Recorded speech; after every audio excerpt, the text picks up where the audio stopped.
saya ingin bikin sesuatu buat sekolahan, jadi saya bikin grup. Jadi bikin grup di situ, jadi anak-anaknya semua saat itu kelas 6 saya bimbing untuk bikin tampil band yang itu berapa lagu, 2 lagu. Ya, oke, saya mau pergi di mana? Di Amerika katanya saat ini, anak-anak itu mereka banyak curhat ke AI, banyak curhat ke ChatGPT. Karena mereka nggak punya teman, mereka sendirian, mereka masih sendirian dalam hidupnya.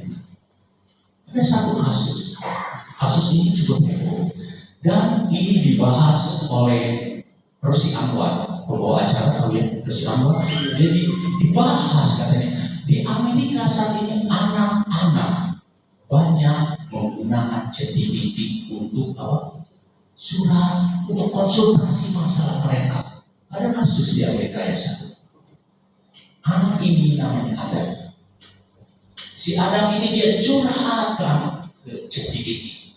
Dia kan dia tidak punya teman. Dia ditinggal neneknya.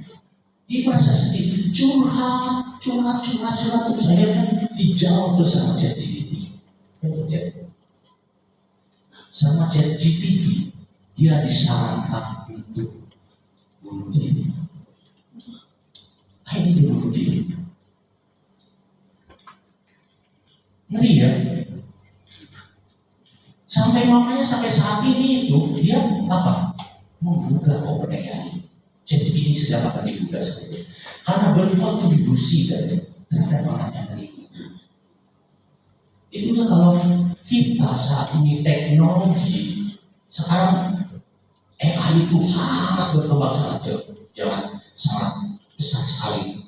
Kalau tidak diiringi dengan kedewasaan karakter, tidak diiringi dengan kedewasaan rohani, akan jatuhkan kita. Akan kita jatuh. ChatGPT kalau kita pakai terus, bukan otak kita tidak akan berpikir lagi.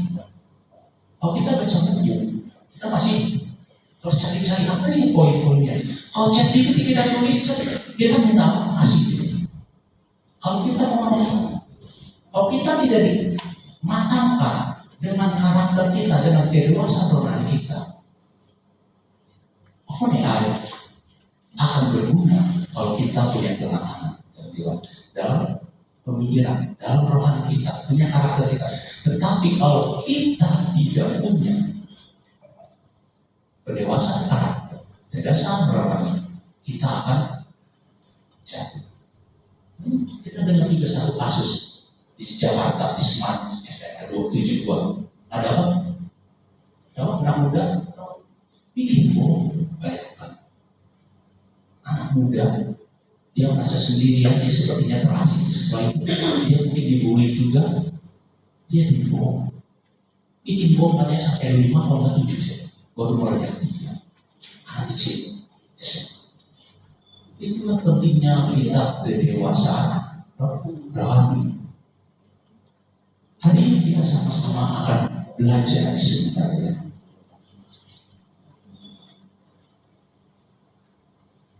Disiplin rohani untuk membentuk kedewasaan.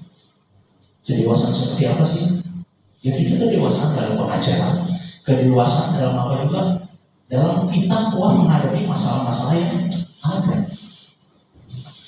Kemarin lagi saya bawa khotbah di 2 bulan lalu di Pelangi Kasih.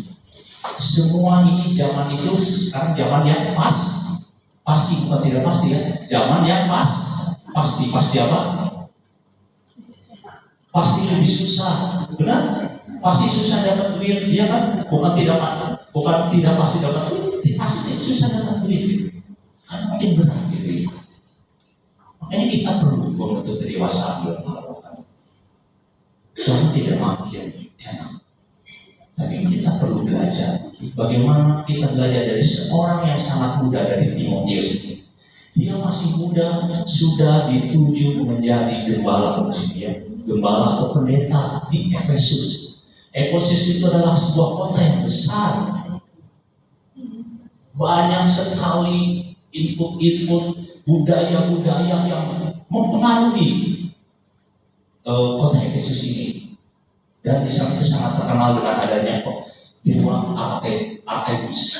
Dewa Artemis ini dulu Rasul Paulus datang ke sana, dia menghilangkan pengajaran dewa Artemis ini sampai demo, sampai ribut, sampai mau membunuh Rasul Paulus.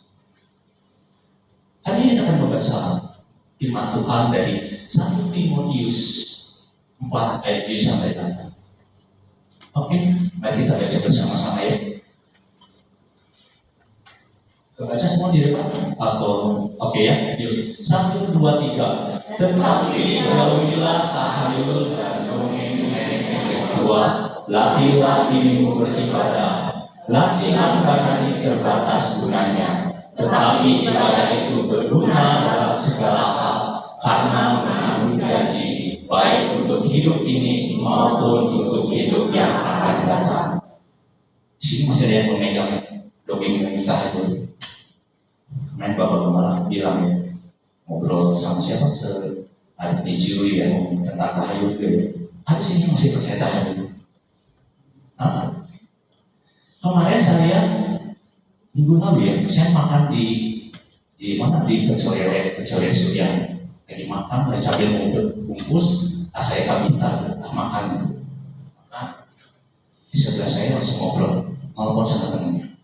Iya, rumah itu ada isinya. Saya beda. Saya nggak bisa ngapa-ngapain ke rumah itu. Semua orang juga pada bilang, ini rumahnya ada isinya. Masih pernah ya tahu gitu. Padahal nggak tahu mungkin dia ada apa. Saya nggak tahu masalahnya. Cuma dia ngomong terus gitu sama teman. Iya, orang-orang itu bilang katanya itu dari sini. Mungkin kita sekarang di kota yang terpapar oleh kayu-kayu ini udah sangat berkurang karena kita kebanyakan ke teknologi gitu ya. Kita banyak terpengaruh oleh Google, oleh ChatGPT gitu. Tapi kalau di kampung-kampung masih kuat. Nah, Timotius ini dia mengadakan pengembalaan di Efesus. Di Efesus saat itu sangat banyak sekali penyesatan. Yang pertama apa katanya? Penyesatan itu di 1 Timotius sampai pakai kata banyak dongeng-dongeng. Jadi banyak itu pengajar-pengajar itu bukan mengajar ajaran-ajaran yang benar, tapi mereka ceritakan dongeng-dongeng tentang silsilah yang tidak ada hubungannya. Tapi kamu harus mengucap syukur, ajarkan. Terus mereka pun juga banyak pengajaran tentang hukum Taurat. Mereka ingin mengajarkan tentang hukum Taurat. Nanti di pasal 1 ayat pasal 7 dikatakan mereka ingin mengajarkan hukum Taurat, tetapi mereka tidak mengerti hukum Taurat itu. Terus apa lagi? Katanya di sana wanita itu datang ke gereja dengan memamerkan apa? Semua baju-bajunya. Mereka hidup mewah. Sampai dikatakan di dalam Timotius ini, jangan wanita itu memimpin. Bukan gak boleh memimpin, tapi karena mereka itu tidak memberikan contoh yang baik kepada jemaatnya. Terus mereka itu janda-janda yang masih muda meminta uang ke gereja, dan uang-uang ini mereka bukan dipakai buat poya-poya. Padahal yang memerlukan itu adalah janda-janda tua yang sudah tidak punya anak cucu. Terus juga mereka itu cinta akan uang. Pemimpin-pemimpinnya itu mereka melakukan ibadah-ibadah itu untuk apa? Untuk mendapat keuntungan. Semua penyesatan-penyesatan di dalam Alkitab itu intinya untuk uang, untuk menarik apa? Pengunjung, bukan pengunjung apa ya? Jemaatnya lah gitu ya. Mereka supaya mendapat uang. Sama di Indonesia juga seperti itu semua. Kemarin beberapa waktu yang lalu ada apa? Dia buka TikTok, doa berbayar. Pernah di Indonesia pun pernah, gereja pendeta pun pernah ada yang sampai orang berdoa berbayar. heboh tuh sampai sama MUI itu disebutkan gitu. Dia berdoa berbanyak. Kamu pengen doanya seperti apa? Bisa bayar ayo 10 juta bayar. Itu udah penyesatan. Terus apa lagi katanya? Ada perdebatan, ada askestisme itu kayak hidup itu. Saya pernah belajar di waktu S2 itu, askestisme itu hidup untuk menderita. Kita harus menjadi petapa. Jadi satu Timotius itu sempat ayat 1:23 itu disebutkan daftarnya. Jangan kamu makan makanan yang sebenarnya Tuhan bilang semua yang diciptakan di ayat 4 itu semua diciptakan itu adalah baik. Itu Kejadian 1 semua diciptakan Tuhan baik. Jangan makan makanan tertentu mereka bilang. Terus penyesatan ini ada juga mereka dilarang untuk menikah. Bagaimana mereka tidak boleh menikah? Padahal di Kejadian 2 ayat 24 katakan pernikahan itu adalah diizinkan Tuhan. Tuhan mengizinkan pernikahan. Oke, nah itulah sekelumit penyesatan, arah-arah ajaran yang salah di Timotius. Saat ini kita pun banyak ajaran penyesatan. Banyak setiap saat ada, setiap zaman ada. Bagaimana supaya kita bisa mengatasi itu? Bagaimana supaya kita tidak ikut tersesat di dalam pengajaran-pengajaran salah itu? Kita harus mendewasakan diri kita dengan mendisiplin rohani. Nah, disiplin apapun yang dilakukan dengan disiplin akan menghasilkan sesuatu. Percaya? Percaya nggak? Disiplin apapun yang dilakukan secara disiplin akan menghasilkan sesuatu. Misalkan kita olahraga. Orang yang olahraga, yang sering olahraga dan tidak olahraga itu pasti akan lebih bugar ya. Sering olahraga. Kemarin saya jalan kaki dari rumah sampai ke pasar astananya, situ yang ini dalam sekitar sejam ya, dari rumah ke situ. Saya bawa pelis jalan, kita jalan, terus kita di pasar itu berdiri nunggu kan beli ayam, beli babi, beli ikan, terus beli banyak lah. Sampai mungkin saya bisa bawa sampai 15 kilo di kanan, mungkin 7-8 kilo bawa juga. Biasanya apa? Mau pulang nggak? Mau naik, ini jalan mau naik Grab, satu kali jalan juga, dia nggak mau. Terus pas pulang sore bilang, aku pegel katanya, mah sakit katanya. Dia supaya jalan sama saya, cuma ini jalan jauh juga ya, jalan jauh sebuah barang yang berat. Saya enggak. Saya pergi dari jam 6 dari itu pulang ke rumah 8:30. Terus saya masak buat Farel, nggak bisa kesini karena ada acara di ITB-nya. Saya masak sampai jam 11 padahal enggak, karena aku udah biasa. Disiplin olahraga membuat kita kuat, bukan? Disiplin kita dalam makan, mungkin kita tidak. Saya sekarang sangat mengurangi, mungkin hampir tidak makan nasi setiap hari. Saya bisa duduk berat-berat.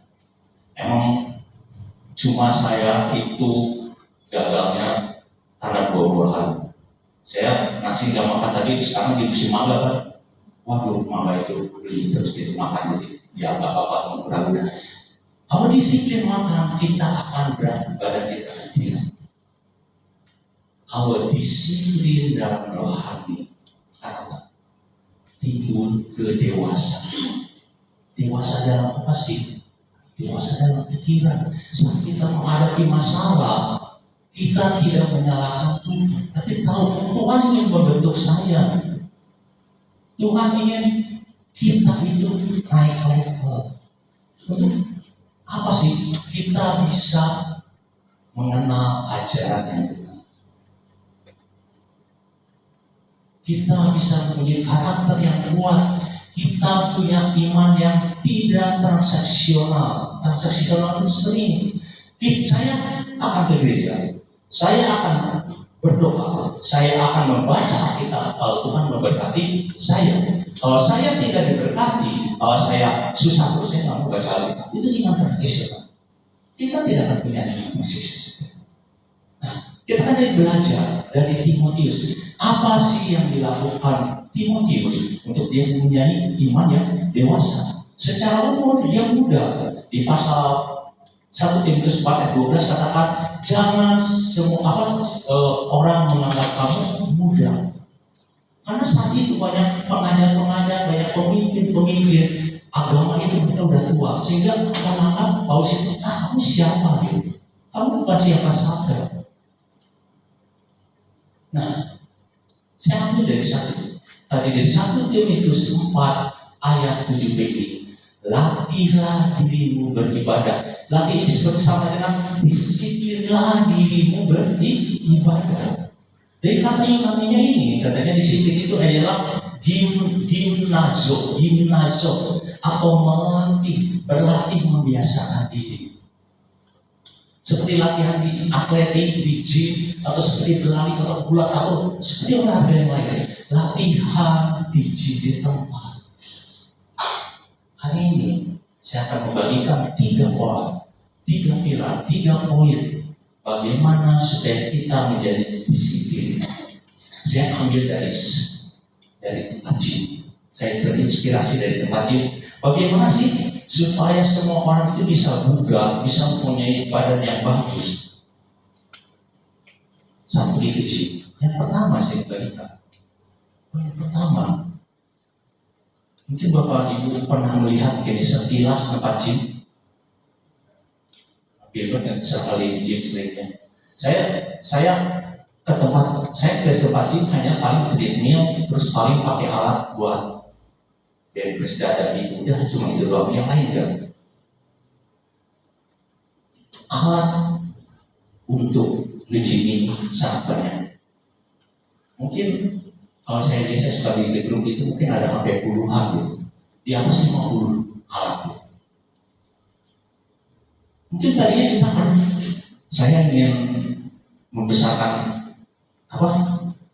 dada, katanya saya mungkin membesarkan dada, tapi saya pakai alat naik sepeda, bisa enggak? Makanya kita harus kenali. Yang paling pertama kita kenali apa sih? Kenali ajarannya supaya kita dewasa. Kenali kebenarannya. Kenali apalagi siapa Tuhan kita.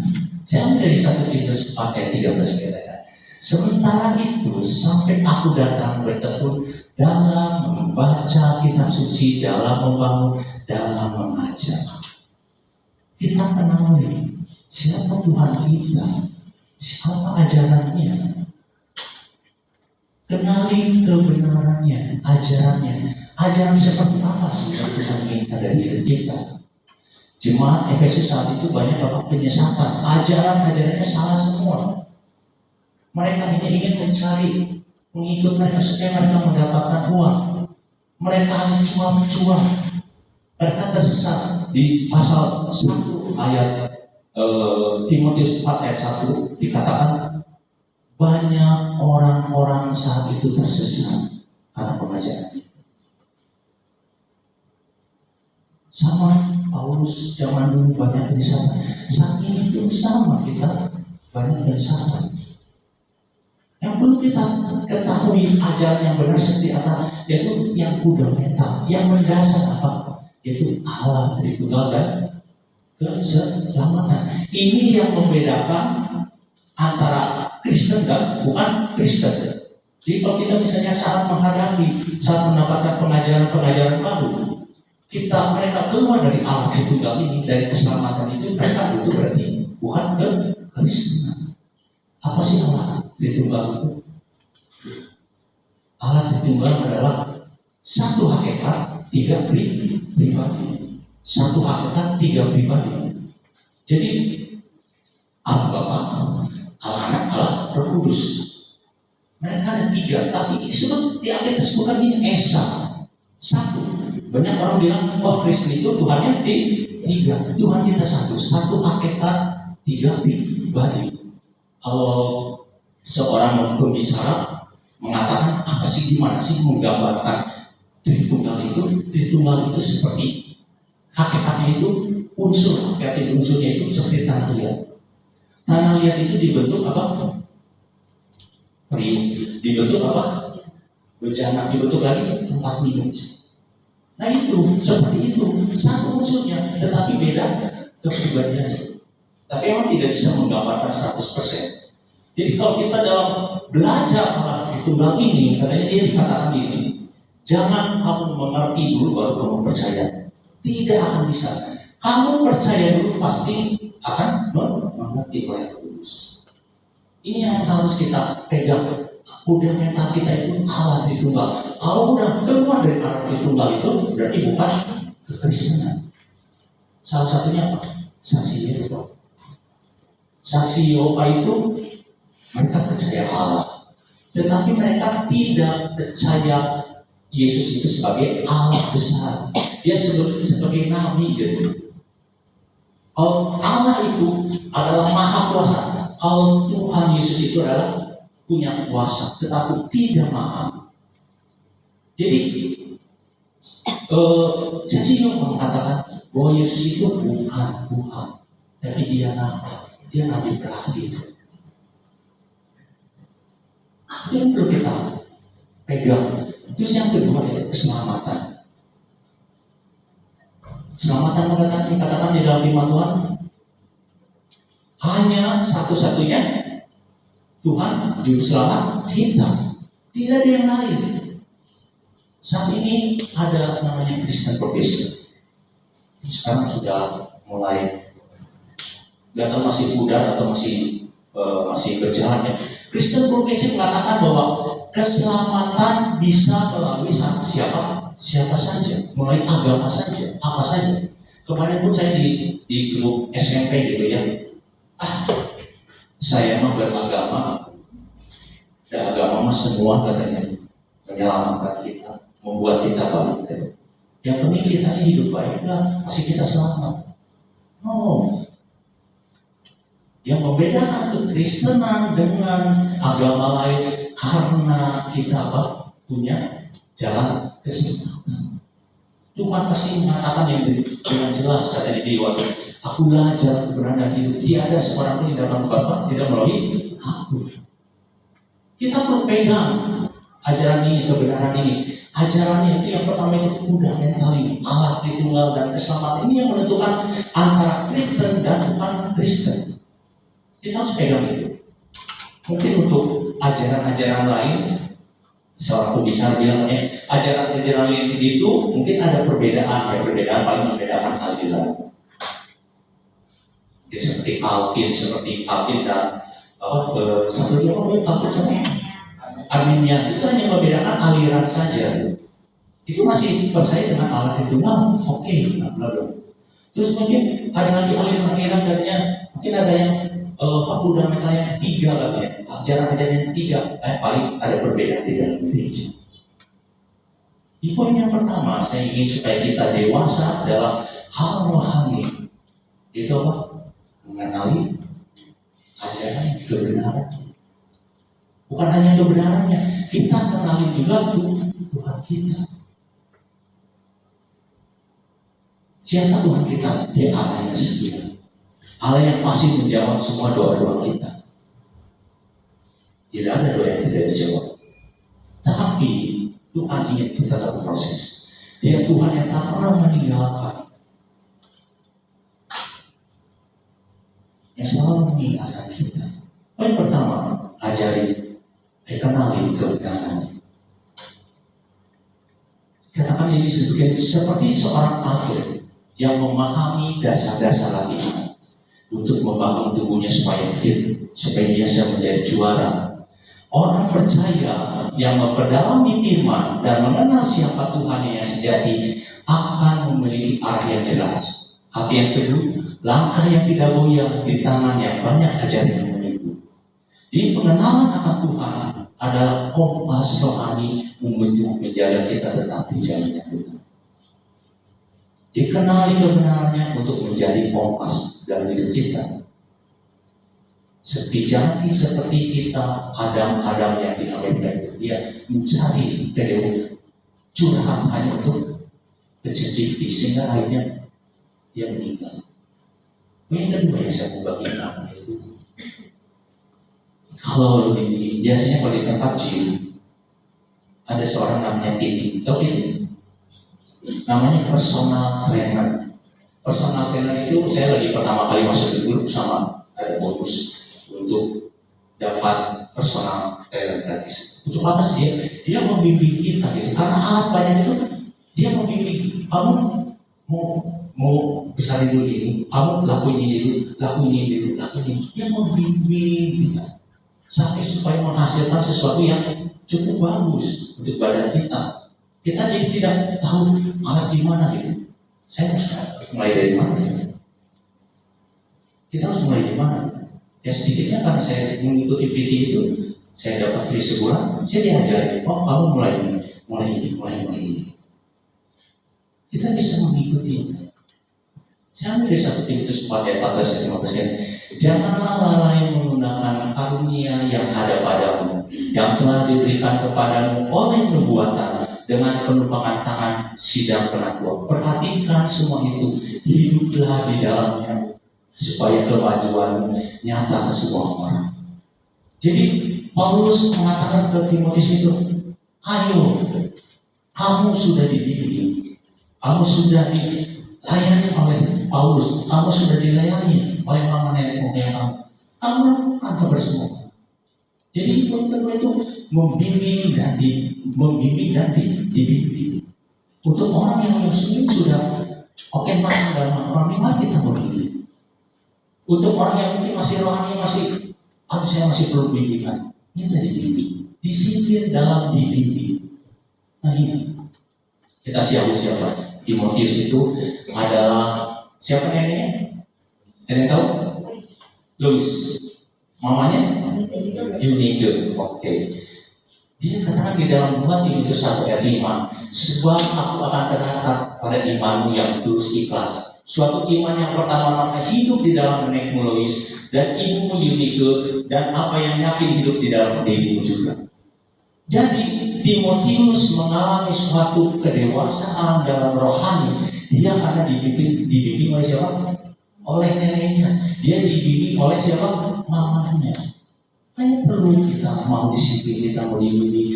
Makanya kita perlu adanya PA. Mungkin perlu juga kita pengajaran tentang doktrin. Karena itu sangat menentukan mengubah arah pemikiran kita. Seperti mungkin kemarin ya, waktu PA kemarin, mayor di kita ada di Jenderal Sudirman. Kita sekarang juga sedang baca Zakaria. Kita sedang baca sekarang nabi-nabi kecil ya. Ngerti nggak ibu? Apa yang dikatakan oleh Habakkuk? Diapain oleh siapa lagi? Amos. Ngerti nggak? Pusing ya? Cukup pusing ya? Kemarin saya coba kasih tahu ke beberapa orang. Saya sebelum baca kitab Amsal, kitab nabi kecil itu, saya selalu baca latar belakang kitab itu. Saya dengerin latar belakang itu. Saya mau dibimbing oleh YouTube. Saya ingin dibimbing oleh web-web yang saya baca dulu. Supaya saya ngerti. Saya kemarin, kenapa Zakaria itu nabi kecil? Zakaria paling banyak 45, tapi dia bisa sampai 14 ya, 14-15. Kenapa saya baca? Karena Zakaria itu banyak sekali ada tentang nubuatan sampai 8 penglihatan. Terus misalnya kalau udah baca ternyata masih belum ngerti, saya kasih tahu juga, nih ada si orang ini, dia selalu membahas satu pasal di tiap ayatnya. Coba dengerin ini, dia bisa jadi membuka mata wawasan kita. Oh ini apa itu berarti? Dia bisa seperti itu. Timotius pun sama, dia dibimbing oleh siapa? Rasul Paulus.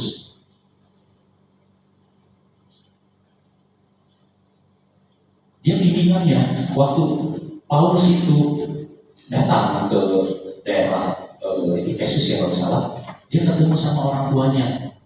Karena tahu Timotius masih muda, dia diajak menjadi rekan kerja dia. Untuk apa? Bisa melayani kampus. Untuk supaya kita menjadi dewasa secara rohani, kita harus mau dibimbing dan juga harus mau membimbing. Seorang pendeta bilang gini katanya, saya senang membimbing orang. Kenapa katanya? Karena saat membimbing orang itu, saat saya tidak bisa menjawab pertanyaan-pertanyaan yang dibimbing oleh saya akan mencari, saya akan mendapat sesuatu lagi, saya akan mencari apa sih jawabannya. Dia baca dari Alkitab, saya baca dari buku-buku konfederasi, dia akan baca dari buku dari bahasa-bahasa aslinya. Sehingga saya akan menambah ajaran saya menambah pikiran saya akan menambah kedewasaan dalam rohani saat membimbing. Di poin kedua, dibimbing dan membimbing akan menjadikan kita dewasa secara rohani.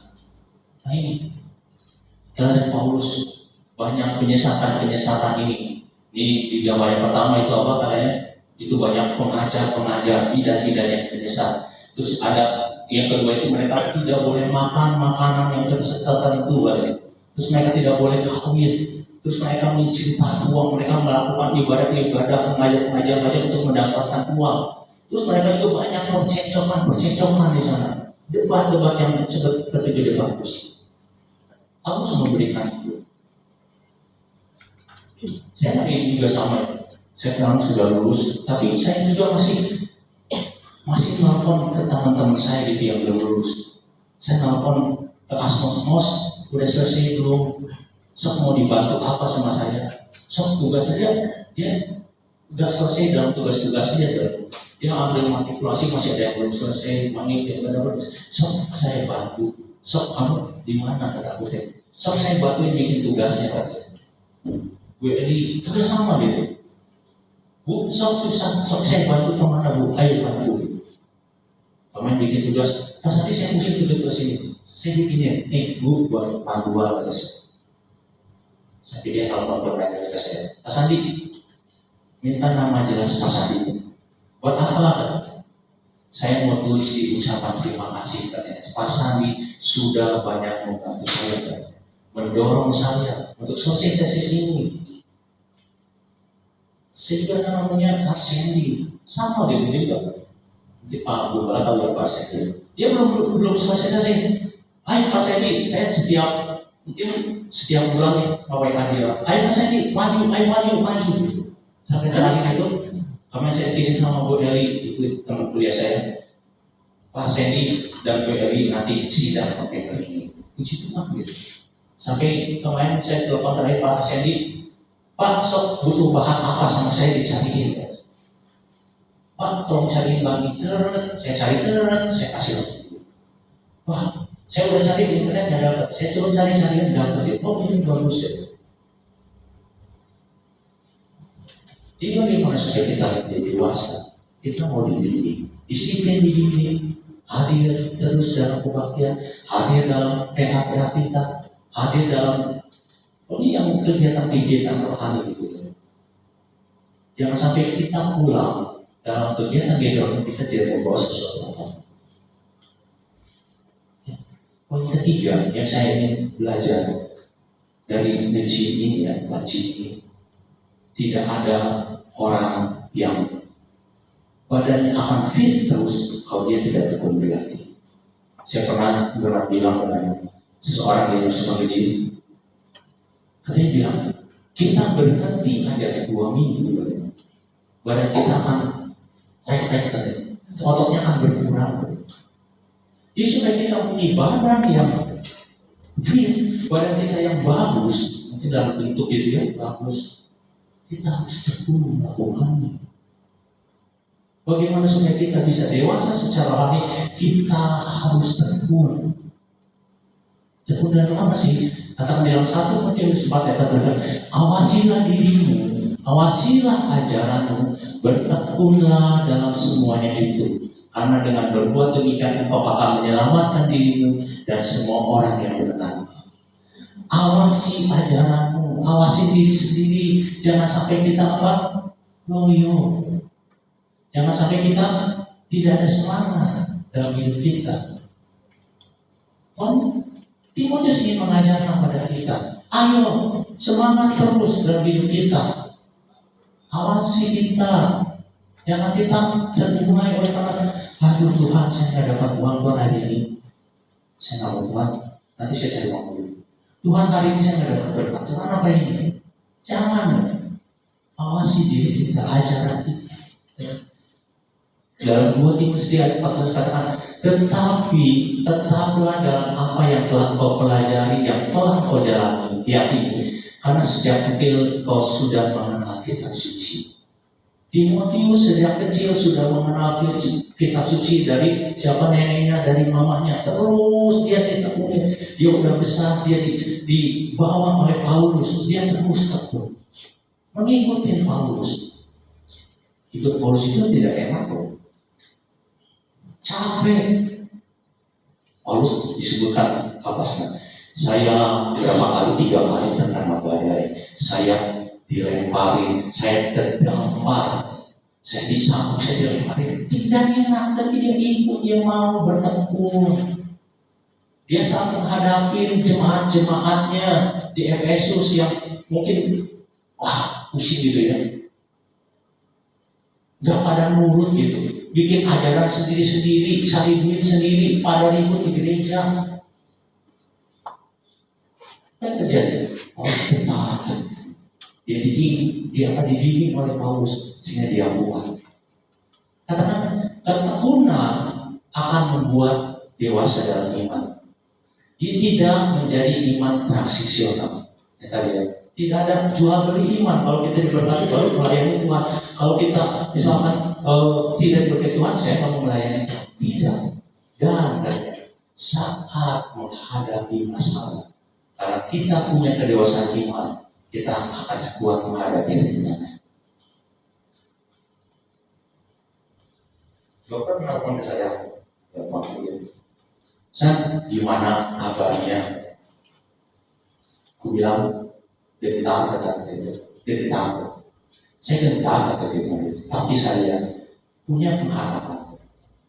Karena saya punya tahu Allah yang setia dalam hidup saya. Saya ingat khotbah yang terakhir saya di Planifikasi, Allah yang setia akan janjinya.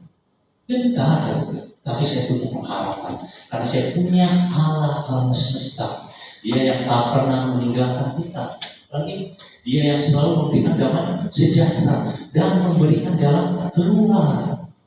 Tapi kalau kita tidak punya pengajaran yang benar, kita tidak mau disiplin membaca Alkitab, kita tidak mau disiplin berdoa. Apa isi hidup kita? Kalau isi hidup kita kosong, saat menghadapi masalah-masalah itu kita tidak akan bisa menghadapinya. Kita pakai kekuatan sendiri. Bertekunlah. Poin pertama tadi, kenali ajarannya. Yang kedua apa? Bimbing. Kita mau dibimbing. Yang ketiga, bertekun. Jangan hanya maunya disuapin terus. Kita pengen disuapin terus ya. Enak disuapin ya. Ayo kita mulai bertekun. Puji Tuhan gitu. Kita di komunitas kita banyak yang baca Alkitab gitu. Ayo kembangkan. Saat tidak mengerti, coba yang saya ajarkan itu cari di YouTube di sana Zakaria pasal 14 ada penguraiannya. Bisa dari jadi kita bisa lebih jelas. Kalau bisa saat tidak mengerti. Oke. Saya tutup iman Tuhan hari ini dari seorang namanya Hudson Taylor. Hudson Taylor adalah dari seorang dokter, tetapi dia tidak lulus. Kenapa dia tidak lulus? Karena dia ingin menjadi misionaris. Dia misionaris ke Cina. Dia karena belajar tentang pengajaran kebenaran, dia akhirnya pergi ke Cina. Dia itu mendirikan sebuah yayasan namanya Iron Mission. Terus juga dia itu mendirikan sekolah-sekolah di Cina itu sampai 125 sekolah. Dia itu mendirikan lebih dari 300 stasiun kerja dengan lebih dari 49 orang pembantunya. Dia membimbing orang-orang itu untuk apa? Bisa melayani Tuhan. Dia bertekun terus. Dia bisa membawa 220.000 orang Tionghoa untuk menjadi Kristen. Ia menyerahkan hidupnya untuk melayani orang-orang Tionghoa itu, belajar budaya, belajar bahasa, tinggal bersama mereka akan Injil dapat di sekolah. Dia bisa mengenal lebih dari yang saya tahu itu 5 bahasa daerah. 5 bahasa daerah di Cina itu. Salah satunya dia bisa.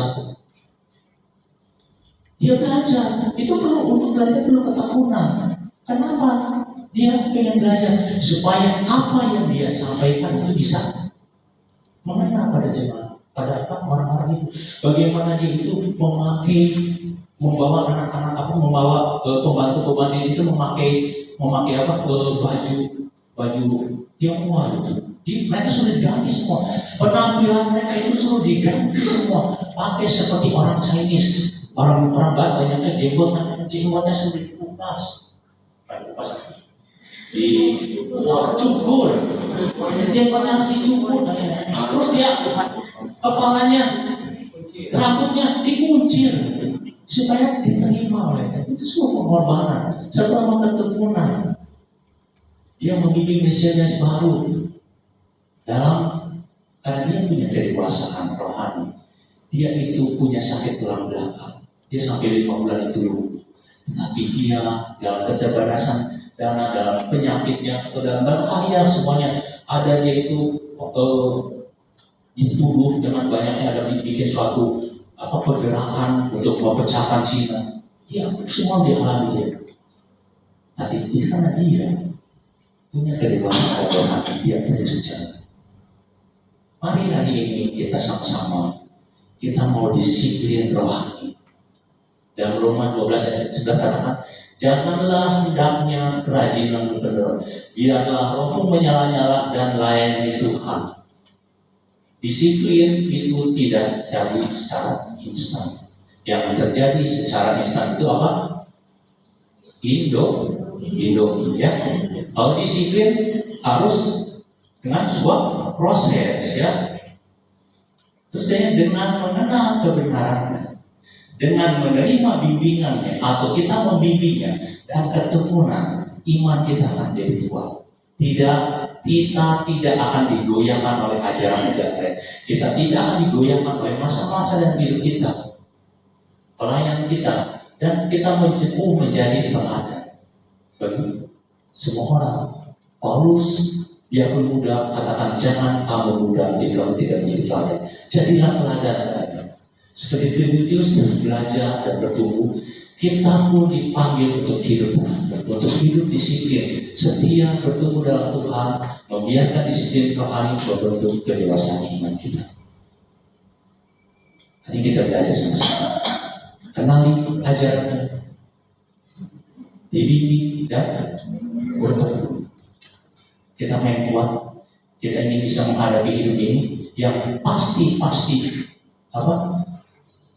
lebih berat.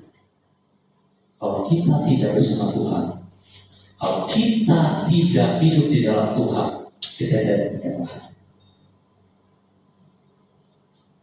Sekian, dan kita diingatkan hari ini supaya kita bisa menjadi orang-orang Kristen yang dewasa. Bukan dewasa secara umur, tetapi dewasa secara rohani, dewasa secara karakter. Kedewasaan rohani tidak bisa diukur dengan berapa umur kita, tetapi bagaimana kita mau dibentuk oleh Tuhan, bagaimana kita mau disiplin dalam rohani, mau kita menjadi terang, mau kita menjadi saksi. Ayo kita disiplin rohani kita supaya kita menjadi teladan seperti Timotius. Saya serahkan pada MC. Kita doa dulu. Yesus selamat pagi Tuhan.